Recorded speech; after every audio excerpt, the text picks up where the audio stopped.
Vous vous sentez seul, sans amis? Ce constat peut sembler alarmant, mais est-ce vraiment une fatalité ou une nouvelle façon de s'épanouir? Bienvenue à tous pour une plongée profonde dans un thème aussi universel qu'intime, la solitude. Dans cette vidéo, nous allons au-delà de la simple absence d'amis pour explorer la nature complexe de la solitude. Considérons-la non pas comme une lacune, mais comme un terrain fertile où germent les graines de la croissance personnelle. Accompagnez-nous pour démystifier les idées préconçues sur l'amitié et les relations, et découvrons ensemble les clés qui pourraient transformer votre solitude en un jardin secret florissant. Préparez-vous à explorer, à comprendre, et peut-être même à embrasser cette facette de la vie d'une manière totalement nouvelle.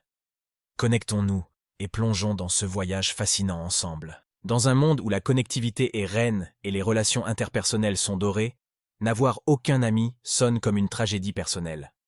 Mais est-il temps de questionner la vérité derrière cette solitude apparente? La solitude est perçue différemment en fonction des lieux et des cultures. Dans les sociétés occidentales modernes, elle est souvent vue comme un malaise, un échec personnel. Est-ce vraiment le cas? Examinons l'impact de l'urbanisation et du travail sur nos relations sociales. En ville, l'anonymat peut empêcher la naissance de nouvelles amitiés et les horaires de travail irréguliers comme ceux de l'hôtellerie entravent les interactions sociales régulières.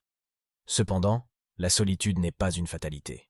C'est parfois un choix conscient lié au style de vie. Les relations interpersonnelles sont essentielles à notre santé mentale.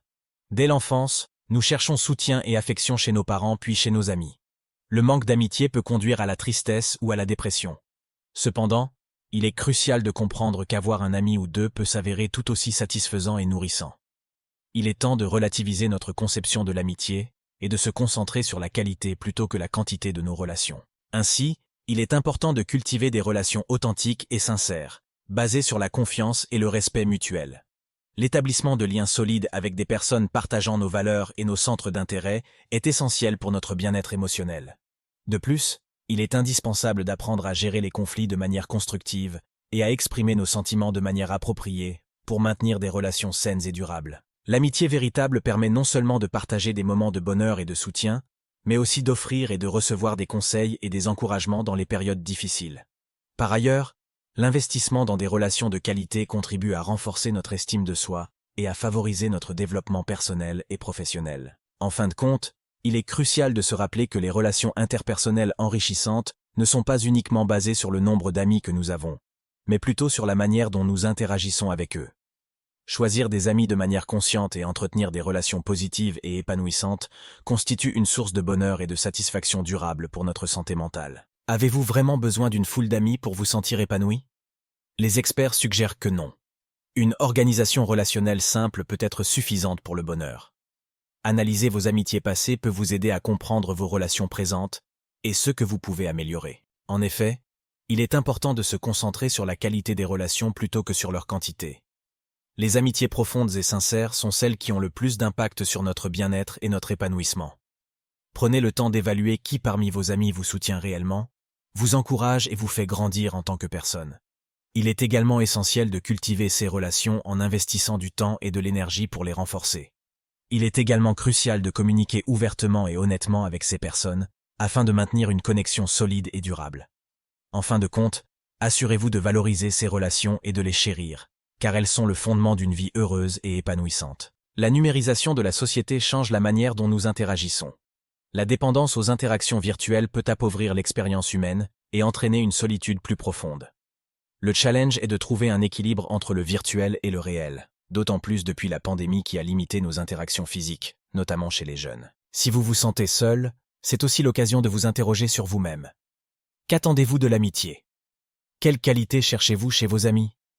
Travailler sur soi, s'affirmer et cultiver des compétences interpersonnelles sont des étapes qui pourraient vous mener vers des amitiés plus authentiques et enrichissantes. En conclusion, notre exploration de la solitude nous a emmenés au cœur de la complexité des relations humaines.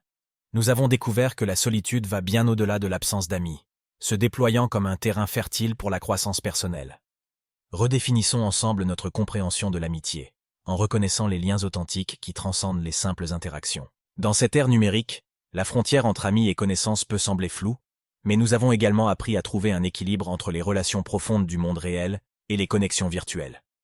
La solitude urbaine, parfois ressentie au milieu de la foule, a été explorée pour démêler le mythe de la réalité. Enfin, La question cruciale de savoir si le bonheur dépend d'une bande d'amis a été défiée.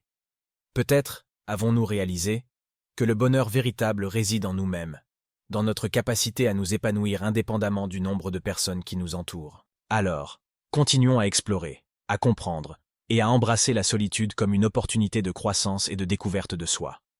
Que cette réflexion nous inspire à cultiver des relations significatives, à trouver l'équilibre entre le monde réel et virtuel, et à embrasser notre propre compagnie avec gratitude.